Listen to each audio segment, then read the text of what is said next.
तो hello guys, कैसे हैं आप लोग। आप सभी का स्वागत है। तो इस एपिसोड की शुरुआत वहीं से होती है जहां से पिछला एपिसोड खत्म हुआ था।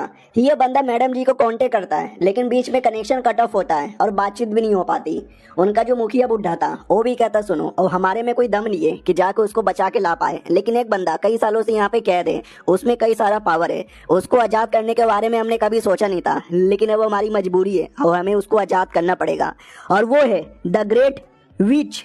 ये लोग भी कहते हैं व्हाट, ये वही बीच है क्या जिसके बारे में मैंने कहानियां सुना है। बुड्ढा भी कहता है ऐसा माना जाता है इस बीच की कहानी बहुत पुरानी है और ये बहुत ही ज्यादा स्ट्रांग है, हमारी लीडर से भी बहुत ज्यादा स्ट्रांग थे। मैं तुमको इनके बारे में पूरी डिटेल में स्टोरी सुनाता हूँ।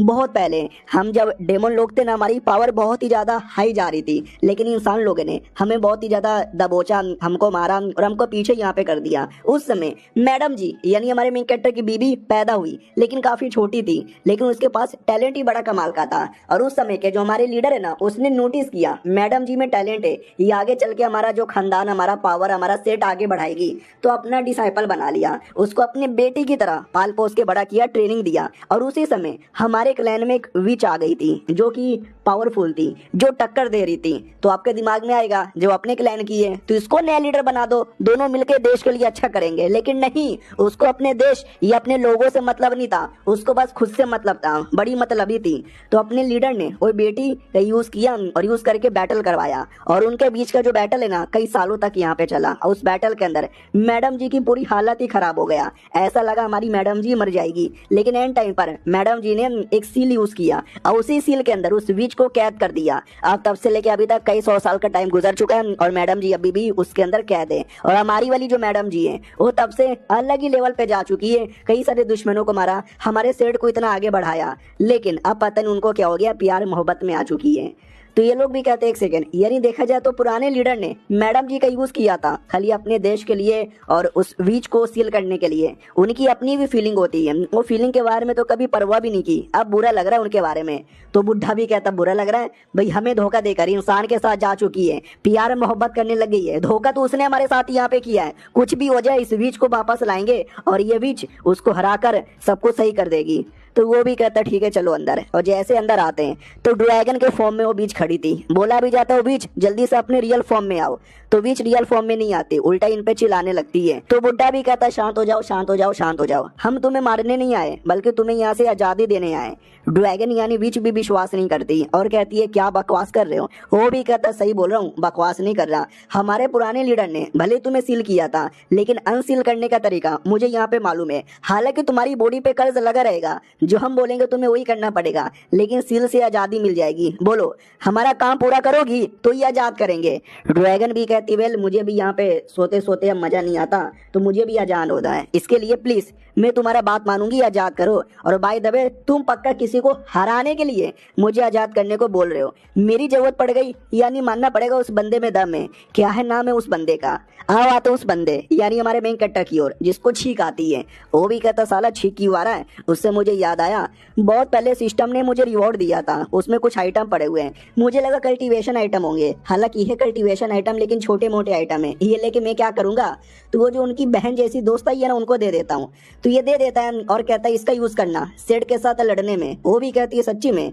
हमारा मेन कैरेक्टर भी कहता है मुच्ची में क्यों, कुछ खास नहीं ना है, मुझे लगा ही था। मैडम जी भी लाइक कुछ खास नहीं है, अरे ये बहुत ही खास है, ये कोई ऐसा वैसा वेपन नहीं है बल्कि डिवाइन आर्टिफैक्ट है, और सारे के सारे वेपन डिवाइन आर्टिफैक्ट है। यानी हमारे मेन कैरेक्टर को लगता है कि छोटे मोटे वेपन होंगे, बट इन रियलिटी वो डिवाइन आर्टिफैक्ट है।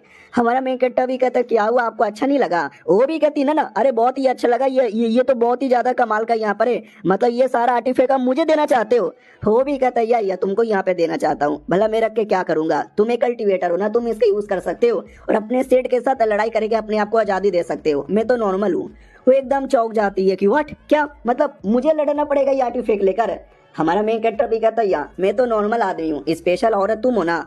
तू और चौंक जाती है कि अरे ये दुनिया के सबसे स्पेशल आदमी है, लेकिन देखो कितनी बढ़िया एक्टिंग करते हैं। अगर मुझे मालूम ना होता तो शायद मैं विश्वास भी कर लेती, लेकिन फाइनली इन्होंने मुझे ये आर्टिफैक्ट क्यों दिया। हाँ समझ गई, ये पक्का मेरा टेस्ट ले रहे होंगे। मैंने बहुत सारी कहानियों में पढ़ा है, महान आदमी लोग जानबूझ के तुम्हारे सामने एक्टिंग करते हैं तुम्हारा टेस्ट लेने के लिए, और जैसे तुम टेस्ट में पास हो जाओगे या तो अपना डिसाइपल बना लेंगे ये अपना सबॉर्डिनेट, ये अपनी बीवी बना लेंगे, मैं भी इनकी बीवी बन जाऊंगी।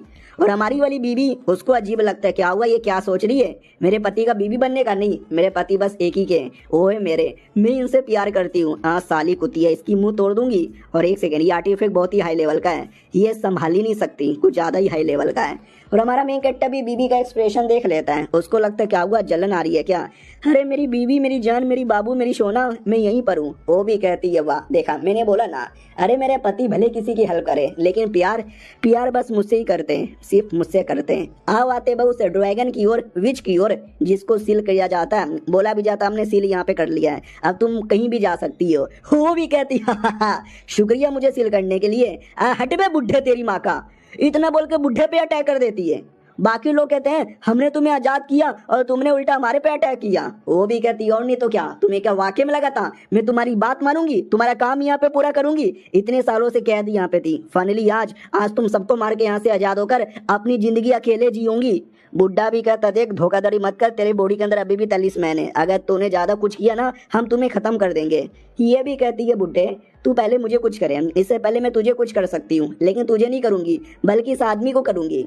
और लुओ नाम का वो आदमी था, वो जो हमारे मेन कैरेक्टर से लड़ने आया था, उसको पकड़ लेती है। बुड्ढा भी कहता, नहीं ओए उसको मत मारो प्लीज। ये भी कहती, जल्दी से मेरी बॉडी से 43 मैन हटा, वरना इसको मार डालूंगी, फिर दूसरे को, फिर तीसरे को, और ऐसा करते करते तुम्हारे सेट के सारे मेंबर्स को मिटा दूंगी। और तभी उसके हाथों से एक टोकन गिरता है, जिस टोकन के पावर के चक्कर में मैडम की पावर कैंसिल हो जाती है, तो वो भी डर जाती है। ये टोकन की पावर, ये तो बहुत ज्यादा फेमिलियर लग रही है। अरे यार ये पावर तो हमारे मेन कैरेक्टर की है, सेम टू सेम ये वही पावर है। साले कुत्ते के बच्चे, ये टोकन कहाँ से आया, ये टोकन कहाँ से आया? तू उस आदमी को जानता है, उसी आदमी ने दिया, तू उस आदमी से मिला था क्या? बुढ़ा भी कहता है, उसी आदमी के साथ तो लड़ना था जिसके लिए हमने तुमको आजाद किया, तुम जानती हो क्या उसको? कहीं तुम दोनों एक ही टीम में तो नहीं मिले हो? शीट यार, यानी तुम्हें आजाद करके हमने बुरा काम किया, तुम्हें वापस सील करना पड़ेगा। वो भी कहती है, मैं आजाद हो गई, तुम मुझे वापस सील नहीं कर सकते।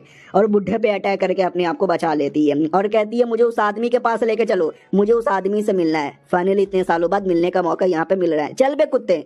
और उसको लेकर निकल आती है पृथ्वी की ओर, जहाँ पे वो रहते हैं। अब आते भाई पृथ्वी पे, जहाँ पर वो जो लड़की थी, हमारे मेन कैरेक्टर ने जो आर्टिफैक्ट दिए थे उसका यूज करने लगती है, लेकिन आर्टिफैक्ट उल्टा उसी पे भारी पड़ जाता है। वो भी कहती, नहीं ओए, आर्टिफैक्ट को ज्यादा हाई लेवल का है, मैं बिल्कुल भी संभाल नहीं सकती। और हमारी वाली बीवी देखती है कि पागल औरत, ये साले गरीब भिखारी, इनके हाथों में सोने का कटोरा भी दिया है तो इन लोगों ने भीख मांगा है। मेरी पति ने अपना आर्टिफैक्ट दे दिया, लेकिन नहीं, इस कुतिया से वो भी नहीं हो रहा। ए सुन बे कुतिया की बच्ची, अगर तुझसे इतना भी नहीं हो रहा, तू मेरे डिसाइपल बनेगी, मेरे पति के डिसाइपल बनेगी? बिल्कुल भी ना, तुम्हें लड़के अपना पावर यहाँ पे दिखाना होगा। वो भी कहती, जाओ ना यार, तुम क्यों बोले जा रही हो, तुम्हारे तो पति बन गए, मेरे पति नहीं है। वो भी कहती है, नाटक मत कर, मेरे पति ने भरोसा दिखाया है तो मैं भी भरोसा दिखाऊंगी और तेरी हेल्प करूंगी, जैसा जैसा मैं बोलती हूँ वैसा वैसा कर। तो आर्टिफैक्ट कंट्रोल करने में काफी ज्यादा हेल्प करती है। और ये चैप्टर यहीं पे खत्म हो जाता है। देखते हैं ये जो नई वाली लड़की आ रही है, इसको और हमारे मेन कैरेक्टर के बीच में क्या रिलेशनशिप है, और ये जो आर्टिफैक्ट कंट्रोल करना सीख रही है, कर पाती है कि नहीं कर पाती। हम लोग मिलते हैं किसी और वीडियो में, जब तक के लिए बाय बाय।